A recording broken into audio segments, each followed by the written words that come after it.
Hey everybody, welcome to BODS Mayhem Hour. I want to thank everybody that's listening in the chat room and who's out there listening on the internet. And happy Halloween. Yes, it's October and it's Halloween, people. So let's get your ghouls and goblins out. Let's get everybody scaring people. And let's make it one heck of a Halloween month for everybody. I have a special guest that's on the line right now. Well, he's part of the most prolific horror movies that came out in the 70s. My guest is none other than John Dugan. Good thing I can edit this, you know.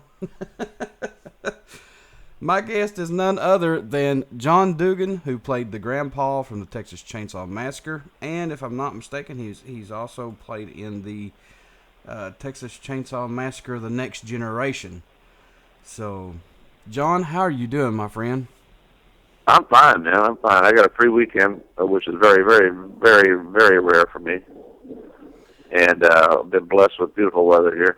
Oh, yeah. So I'm just hanging outside. Now, I'm sure you... I mean, I'm not hanging. I mean, I have clothes on and everything. Everybody's looking over a golf course and he's messing with the golfers that come by there, too. He's like, ah! Yeah, that was a really crappy putt, by the way, Jack. Yeah, like, was it Happy Gilmore, the guy standing in the back going, come on, jackass! Jackass! Yeah, it was Joe Flaherty. Yeah. I used to hang out with his brother in L.A., Paul. Oh, that's cool. That's really cool. Paul Flaherty, his brother was a musician. He actually was the pianist for Second City when I lived in Chicago. And he played the incidental... music. I don't know if you've ever been to one of those improv things. The old Second City, there was a pianist that would kind of play him. When the improv was kind of petering out, he kind of played a little ditty, and then they'd black out to go to the next scene. And hell, I don't know how we got on that. Oh, Joe Flair, yeah, jackass, nice shot, jackass. Let's talk about what got you into acting, John. Well, truly, you really want to know? Yeah, I hadn't thought about this for years, but I was a sophomore or junior in high school, maybe, and the drama society, or whatever they call it, the drama club, I think they called it the society, like we were an entire country or something, but they were doing a period play, and this was back in the late 60s, early 70s, where there were heavy-duty dress codes. You had to have your hair above your ears, above your eyebrows, and off your collar and all this stuff. And I had a thing, this speech and drama teacher put out a notice saying she was having a hard time getting men to audition. The drama club was all women at the time. Or girls, I guess. We were boys and girls, not men and women, but having a hard time getting boys to audition for parts. She put out a notice saying if you got a part in this play, you would have to cut your hair for 6 weeks. Oh, wow. So I went. So she had a slew of guys down there. She managed to cast the play, and I got the lead role. And then I got the bug, and I was very active in my drama club in high school, and then when I got out of high school, I auditioned for theater school at the Goodman School of Drama at the Art Institute of Chicago, and was accepted, which was not an easy thing to do. They only accepted 100, less than 100 students a year, I think, out of thousands across the country. I was from bumfuck Indiana. I had a couple of audition pieces and went up and auditioned and got in. And it kind of all started there. Did you ever think that you would be cast in one of the most prolific horror movies that, had an influence in the horror industry, man? No, it definitely wasn't on my bucket list. I actually, always picture myself doing cowboy films and getting to ride horses and shoot guns and everything. I mean, it's every boy's dream, being a cowboy movie. which I've never managed to do. I did get to ride a horse in a film by Ben Dixon about 7 years ago or something. Got to ride a beautiful horse and wear a Confederate colonel's outfit. But no, the horror, I hadn't really thought much about the horror thing. And in the early 70s, there was a real, what's the term, birth, you know. It was almost, the horror film genre was almost dead. Mm-hmm. And there just weren't a lot of them coming out. And I got a call from Kim Henkel, who happened to be my brother-in-law, and who wrote the Texas Chainsaw Massacre. And I was doing a children's play, critically acclaimed children's play, at the Goodman Theater in Chicago. And he called and said, "Hey, John, man, are you crazy? This is my brother-in-law." I knew him quite well. Yeah. I knew he was a writer, and I knew that he'd written one film, but I wasn't real clear on, you know, that whole thing. And he said, "John, man, are you crazy?" And I said, "Hell yeah, I'm crazy. Why do you ask?" He goes, "Well, I got a job for you." And he told me what was going on, and this was in the summer of 1973. This was, 39 years ago. Mm-hmm. Yeah, 39 freaking years ago. And, I went from dancing around in tights, entertaining children, to, a few weeks later hitting a girl over the head with a sledgehammer. That year, I had my first 3 paid acting jobs that year. The children's play I was doing, a short industrial video for an insurance company, and Texas Chainsaw Massacre all came back to back. So that movie actually really kicked off the horror genre. I mean, it really took it back to another level. Oh yeah, it kick-started it again. It had really dropped off. Now, when I was a kid, in the 60s, well, in the late 50s, really in the 60s, there was a lot of horror being done. There was the whole old Hammer films and all the stuff with Vincent Price was just like a god, Yeah. Oh, yeah. And then it just had kind of dwindled and died out. And then the Last House on the Left was done, and it did relatively well, on the drive-in circuit. And then Kim and Toby decided to do a horror film. And it really kick-started the whole genre again. I mean, it got it going. When they casted Gunnar Hansen as Leatherface, and I watched it, and I'm a huge fan of the movie, they couldn't have got anybody better. He played No, they couldn't. I mean, he did a really good job with it. He still is the quintessential Leatherface, I think.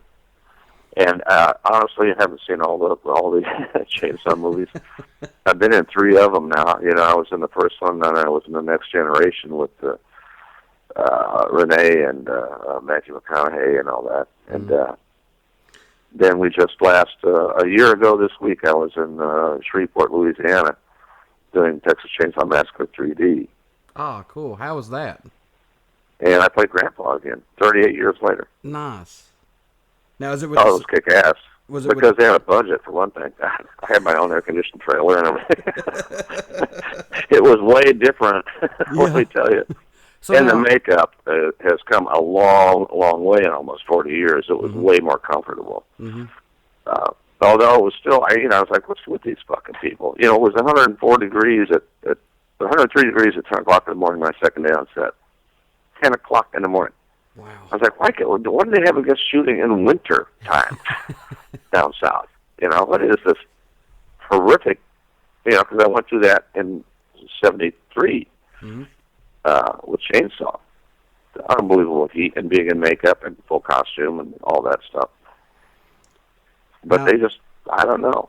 Maybe they don't feel it down there. Yeah, maybe they're immune to it. It's like, it's nothing. Yeah. What about the... Yeah, they used to say, I remember them saying to me, as a Yankee, when I was working in Texas in '73. I bet you never felt heat like this. Huh? I'd say, man, you have never felt heat until you lived in August in southern Indiana. Yeah, and Kentucky too. This ain't Wow. shit. Now, making the Chainsaw 3D, are they any of the old characters in it, or newer characters? Yeah, well, it picks up 3D picks up where exactly where the first one left off, and they actually use some footage from the first one in the beginning of this 3D. So that's really cool. So I'm playing Grandpa. Bill Moseley stepped in for the late Jim Seedow. Is playing Drayton Sawyer. There are a couple of actors from the first one besides myself that are in it, but they are not playing the same roles for probably obvious reasons. Yeah. Oh, well, yeah. But, yeah. So we had a bit of a small reunion of sorts. Marilyn Burns is in it. Gunner's in it. Oh, cool. Bill Moseley from the second film is in it. And I don't know, I was only there for 5 days. They may have brought other cast members in to play small roles, but I'm really not sure. And Lionsgate is being very, we got a huge gag order on us. I mean, I don't even know that much. Yeah. And I did get a full script instead of just a side, so I do know the whole story. But, I can't tell you much, really, because I don't know a whole lot. I understand that. Now, how was it working with Matthew McConaughey and Renee Zellweger on the... Well, I didn't get to work with Matthew. He wasn't there when I was shooting. But I did spend an entire day with Renee Zellweger when she was 21 or 22 years old. Yeah. You know? She was right out of theater school, University of Texas. And she was a delight. But, I would not dreamed, I didn't really think about it, but for her to become such a huge superstar, I'm very, very happy and proud. Yeah. Proud of her. Very happy for her. But she was just a little girl right out of theater school. But she was very nice. We had one scene together that was very, they had close-ups and 2 shots and all this stuff. And I was sweating profusely. I played a cop. When they bring her to the hospital, I'm trying to ask her some questions. Well, I was sweating really, really badly. It was really hot. We were shooting inside in Texas in July. And like I said, what's with these fucking people? Are they nuts? What's with you in the heat, man? Yeah, goddamn. And they had a makeup guy just standing right next to me with powder, and he had a big wad of tissue with him. And in between takes, he just mopped me down and hit me with some more powder. I mean, I was sweating I had a real sweaty face. And we'd be standing there face to face and trying to set up a 2-shot, and I'd start sweating again, before they could roll. And Renee, this is my touch with greatness. Renee, sweet little thing, reaches up with her finger, because we're standing real close to each other, standing still, letting them light this shot. She reaches up with her index finger and touches me in the middle of my upper lip. And she goes, it starts right there. She'd been staring at me for 45 minutes, real close. It starts right there, and then it spreads all over your face. So I've actually been touched by Renee Zellweger. That's funny, John, nobody ever asked me about rarely do I get asked about working with Renee. Yeah.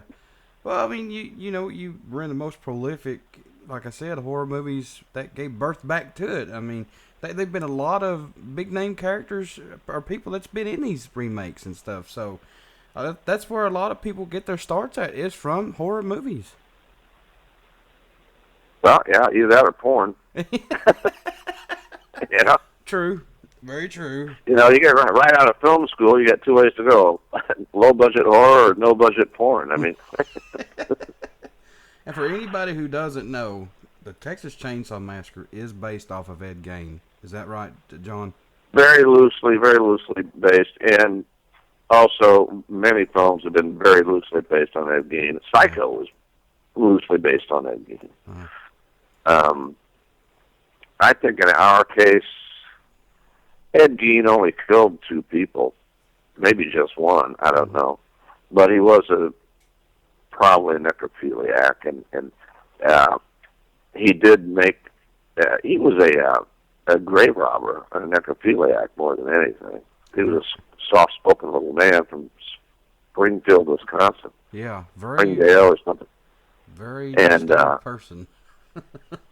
And he'd been, living with his dead mother and collecting her Social Security, that sort of thing. And she probably was a real bitch. I don't know, but he did rob graves, and made things out of human skin and human bones, and a whole set of soup bowls out of the tops of human skulls, that sort of thing.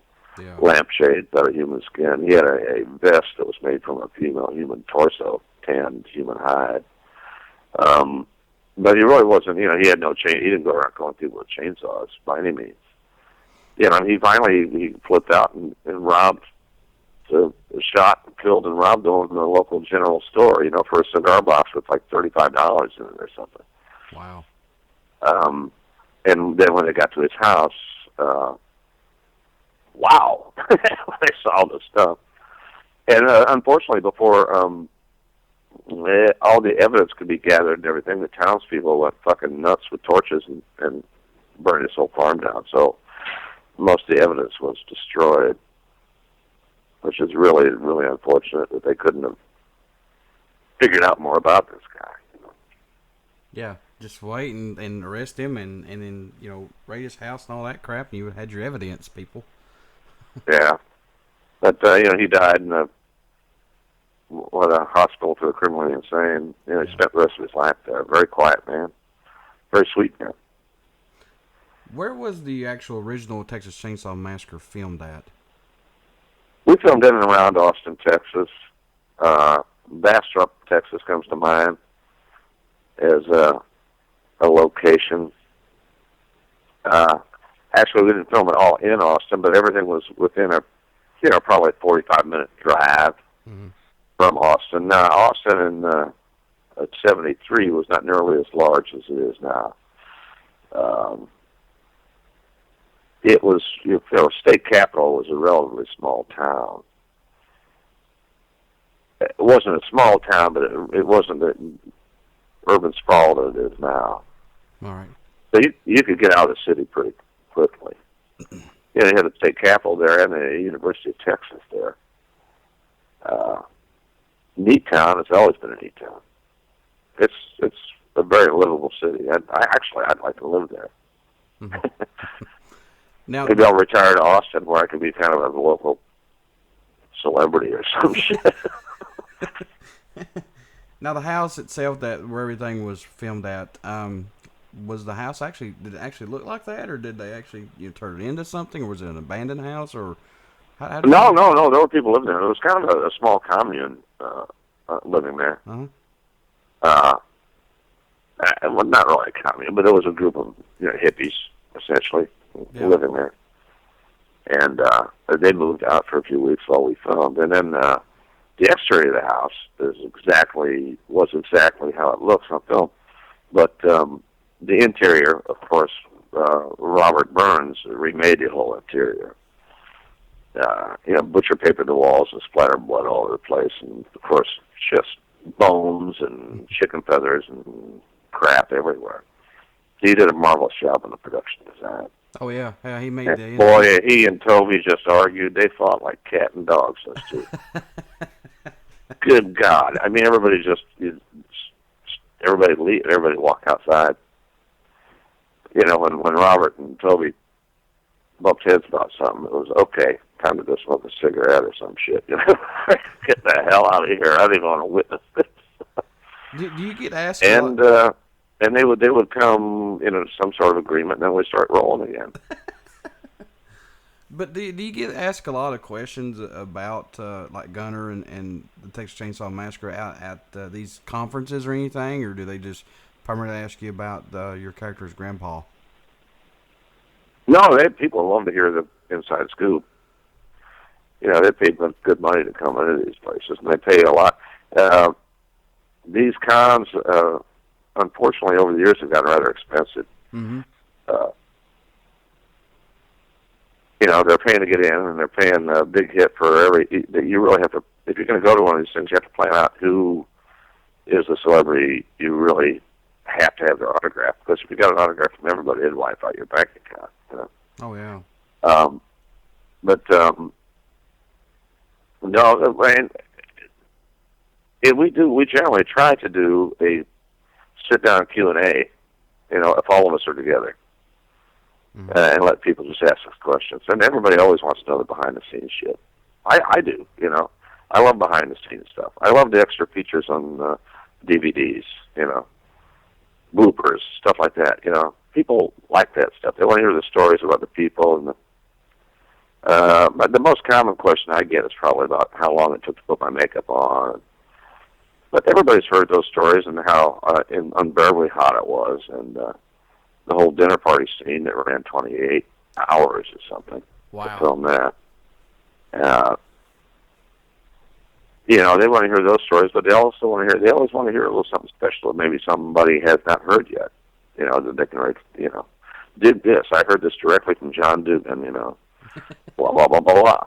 Yeah. Oh. Was there anything that was left out of the original Texas Chainsaw Massacre that was really cool that they didn't put in that you could talk about? Well, yeah, I had a role, besides Grandpa, that got cut out. And it was really cool. Now, I had a role, actually, with about 4 or 5 lines. I don't know if you remember in the beginning, they stop at the graveyard that's been vandalized. Mm-hmm. And John Henry Falk is in it, and Bob Joe Riley, and there's a couple teenagers hanging around. I played one of the teenagers, and I had a few lines. Anyway, it ended up getting edited out. That one in that scene, you can hear my voice a little bit in the background. You can see my shoulder and part side of my head, the cowboy hat I'm wearing. but from behind, you know, I'm like, that's me right there. Now, have you got the I'm a scene? teenager. I'm a teenager in blue jeans, cowboy hat, and a wife beater. If you look at it again, you'll catch me when I was 20 years old. I will catch that. I mean, I've seen it 1,000 times, but I'll go back. I mean, because you miss stuff. I mean, I don't care who you are. You can say you've watched the movie 1,000 times, and I even admit it. I miss stuff in the movies, and it happens. Yeah. Have you watched any other remakes of the Texas Chainsaw Massacre? And what's your? I went to see the second one in a movie theater in Chicago. Oh wow! Downtown, down the Loop, because I was curious. I was pissed off too. I was really pissed off because they had even contacted me to see if I wanted to do Grandpa again. Not even a fucking phone call. Wow. And Toby had been asked about that in interviews after that, and he said, well, we figured John had grown and this and that, blah, blah, blah. Well, they didn't even call me up. They didn't even fucking... They just hired somebody else, which they did to everybody. Yeah. You know, they cut everybody out with the second one. You know, I was really pissed for years. I wanted nothing to do with Texas Chainsaw Massacre. I was just fucking pissed off. Right. Because they made a fortune off our hard work. We worked for almost nothing under very, very hard conditions, and they just fucking, you know, once they got their contract, Universal, you know, a development contract, it was like we were chopped liver. Everybody, you know, all of a sudden Toby thought he'd done it all himself, which he hadn't. He really hadn't. And I don't remember the original question, John. Have you watched like any of the remakes? Oh, I saw the second one in a movie theater, and I have seen parts of. I saw a part of the remake. So I was doing a personal appearance at a drive-in theater, and they were showing a double feature, the original and the remake. Mm-hmm. And so I was signing autographs. I kept trying to look up at the screen, you know, to see what was going on. But I've never even seen Next Generation, which I was in, except for a rough cut that they sent me because I had to do some ADR voiceover work for it. Mm. And but it was far from being finished at that point, so I haven't really even seen that.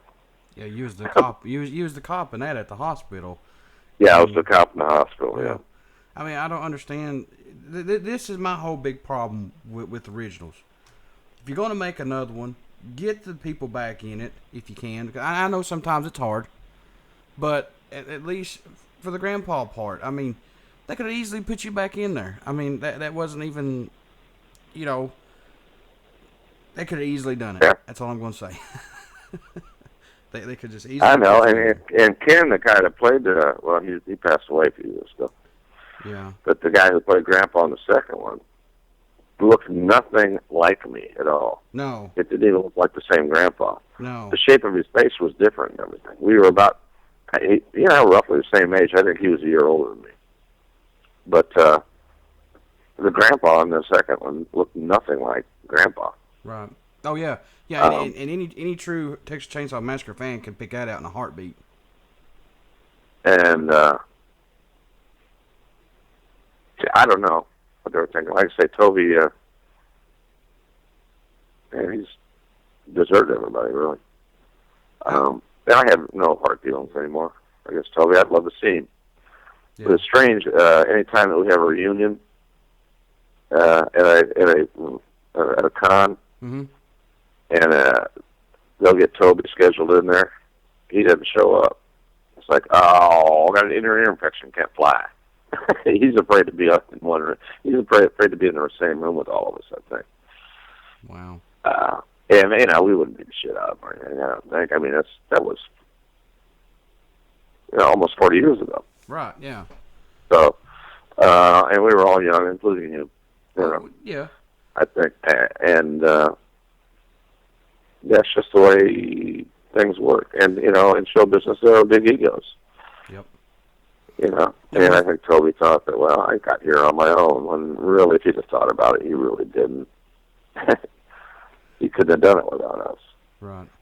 He couldn't have done it without us. So we were, the thing that Toby and Kim, I think one of the brilliant moves they did, which is a lot of low-budget horror, and now no-budget horror, that just the shit that just comes up, straight-to-video stuff. Mm-hmm. Don't get me started on this, but the mistake that Toby and Kim did not make is they didn't use their best friend as an actress and all that stuff. They got actors, educated actors, to play the roles. It wasn't just, you want to be in a movie? I'm making a movie. Go to your best friend or next door neighbor or something, slap some makeup on him. We were all actors. And I think it shows. I really think it shows. We did a damn good job. Yeah, it's one of my favorite movies of all time. I've said that 1,000 times. And I'm a big fan of Halloween, Michael Myers, but when it comes right down to it, though, I would, the Texas Chainsaw Massacre, the original, is down pat the best one ever, because I think there's no doubt that it set the bar. It really set the bar. It did. And I'm so sick. For the rebirth of the horror genre. Yeah, exactly, John. Exactly. And I'm so sick of seeing the originals being remade and just being destroyed. I mean, come on, people. Leave the originals It's all about be. money. It's all about the money. Oh, yeah. Yeah, that's very true. How was It's numbers. No, they know that people come just to see how much it sucks. As long as they get their box office, it don't fucking matter. It doesn't matter if it's good or not. They know people will come just so they can say that fucking thing sucks. Yeah. They'll pay their $7.50 or $8.50 or whatever it may be to come and see it, so they can go to their friends and say that fucking thing sucked. Yeah. But you know what? They already got your goddamn money at that point. So. Yeah. So they're saying thank you. Yeah. Now, when the original Texas Chainsaw Massacre, when it was actually being made, were they trying to make this as an independent film, or were they trying to just make this as being picked up by a major film industry? Oh no, they wanted general release. You know, they wanted a distributor, and they wanted it out there. Mm-hmm. No, it was always geared towards getting released and making money. Yeah. You know, everybody wanted a career in the film industry. And we had Daniel Pearl as our cinematographer, for Christ's sake. And he was right out of film school, really. And, you know, Christ, you could afford Daniel Pearl now. He did Michael Jackson's Thriller video. Wow, I didn't know that. You know? Oh, yeah. He's a fine cinematographer. And Ted Nicolai, who was our sound guy, mm-hmm. is directing, producing now. He's partnered up with Stuart Gordon on several things. Robert Burns passed, killed himself a few years ago. Mm-hmm. He was terminal cancer. And, posted a goodbye blog on his website. Paid a pistol. Paul Partain died a few years ago. Jim Cedar died. But, we were all professionals. We all wanted a career in the industry. Right. It was never intended to be made and just shoved under the rug. I remember sitting, I used to go to see the dailies occasionally. I worked I got down there 3 weeks probably before they started filming me because they had to design my makeup and everything. Right. And so I worked for several weeks as a production assistant. I was there all the time. Drove a truck, picked up props, helped out wherever I could. I helped Robert Burns out quite a bit.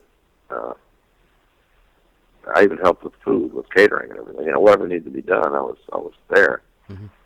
So I got to see. That was my first film, so it was a good experience. I got to see the film industry from, several aspects. It was a good education for me. How was it working with Gunnar Hansen? Gunnar's marvelous. He's just like the greatest guy in the world. Yeah.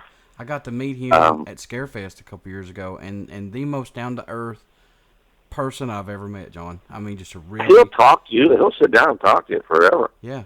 He's not prima donna by any means. He likes he's a big Icelandic dude that likes a good conversation. If you're a dumbass, he won't spend much time with you. Right. Yeah, we was talking about we was talking about the remakes, and he's like, man, leave the originals alone. And I same way with me. But like you said, it's all about the money, and that's it. And you're right. I have the same feeling about cover tunes of perfect songs, Yeah. Yeah. Like Bobby McFerrin redoing Moondance by Van Morrison, to me, was just, God, every time I heard it, I just wanted to fucking track him down and kill him, Why take the perfect song? There's no reason. There's certain things that just should be done once and left alone. Yeah. And Chainsaw was probably one of them.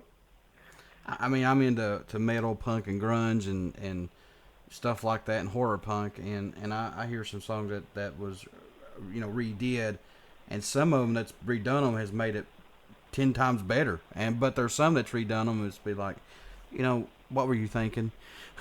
You just killed it, man. I tell you, when my daughter was in junior high school, she had some fucking rap record. It was probably a CD at that point. Yeah. That was a huge hit. I think it might have been Snoop Dogg or one of those guys. Early rap hip-hop stuff. And it was totally lifted from Stevie Wonder. Hmm.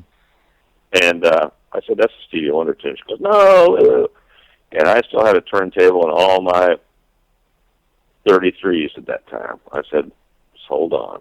I went, pulled it out, and then put that old record on and said, there's the song, there. Yeah. And she's like, oh my God, you're right. Yeah. I just want you to know who did this. Yeah. Original. Yeah. let's talk about some of the other movies that you mentioned. I'm on imdb.com right now, and I'm going to read these off here, and if these are wrong, just say nope or whatever. But looks like in 2000 you were in the documentary The American Nightmare as yourself. No. No? Okay. No, that's totally wrong. Okay. All right. I'm just running these down here if they are. I was in something called Family. The only documentary I've done on Chainsaw is called A Family Portrait. Yeah. Now, if something else was done, they lifted footage from somewhere else and put it in that documentary. I was not informed. I was not paid. I did not sign a release or anything. Yeah. Let's see. And that's kind of interesting that you asked me that, because now you're going to have to track these motherfuckers down. Yeah, if you go to imdb.com, it's on here. What about, like, let's see. Well, of course, the Texas Chainsaw Massacre, the original. And then they've got you in 1994 as the Texas Chainsaw Massacre, the Next Generation. Yeah. And then they've got Monstrosity, you were Sheriff Turner in 2007. And then looks like Heliphone. Heliphone, yeah. I did 2 films with George Manila, who's a Richmond, Kentucky filmmaker. And probably the most prolific filmmaker in Kentucky as far as he cranks out the product. He probably does a film a year, sometimes 2. Mm-hmm. Hell of a nice guy. Do you know George? You're from Kentucky, right? Yep, I'm from Kentucky. Do you know George? I don't know him. Well, he's a hard-working Joe, let me tell you. And he's a good friend of mine. And we've done two films together. I was supposed to do a film with him last year, maybe it was the year before last. We couldn't come to terms on the thing, so I ended up not doing it. But we're still friends.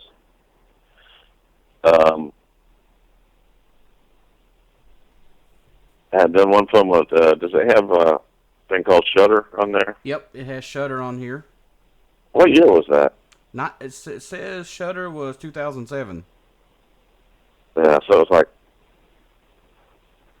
hell, it seems like it was longer ago. That was with, that's the first time that Gunner and Ed and I had been on camera together for 30-something years. Wow. This Chainsaw. And he brought 3 of us together to do that. Then they've got another one on here called Bone Boys. Yeah, not released yet. That's a Kim Henkel film.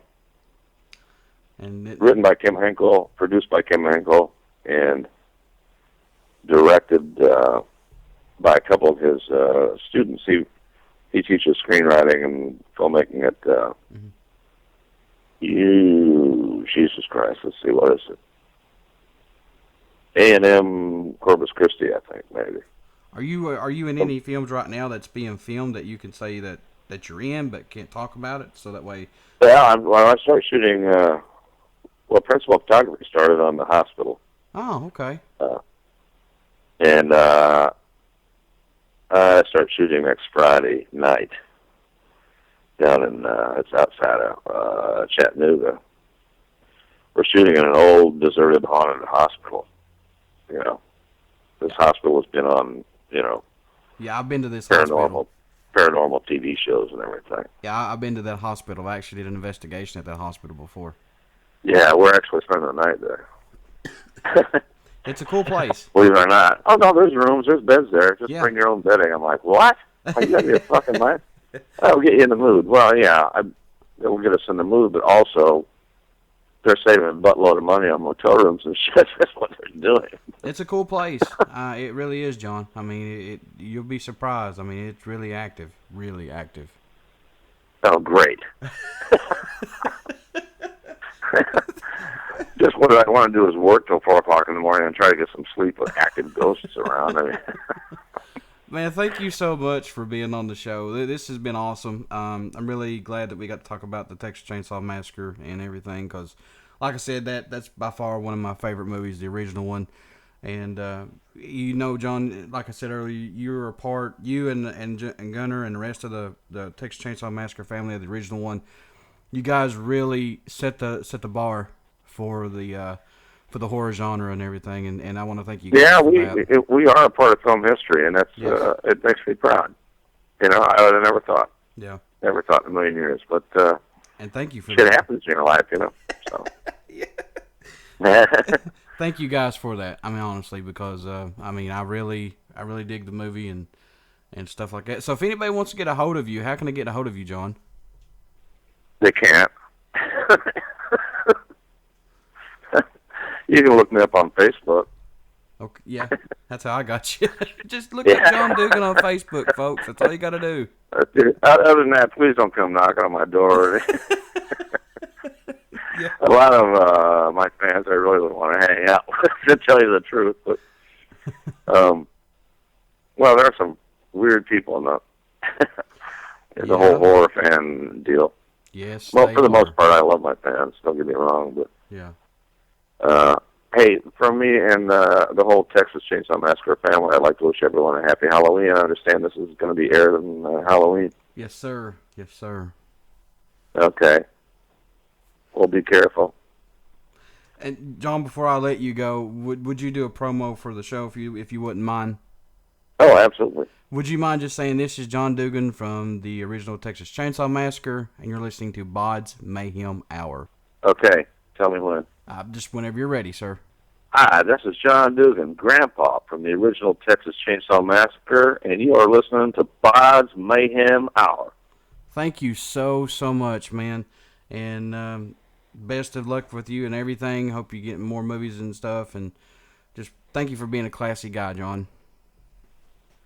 Well, it was nice talking to you. Good luck with everything you do, man. Very true. Thank you so much. Guys, you hear these interviews only here on BODS Mayhem Hour and Uber Radio Network. You know, this has been an awesome interview. I want to thank John Dugan for taking time out for doing this.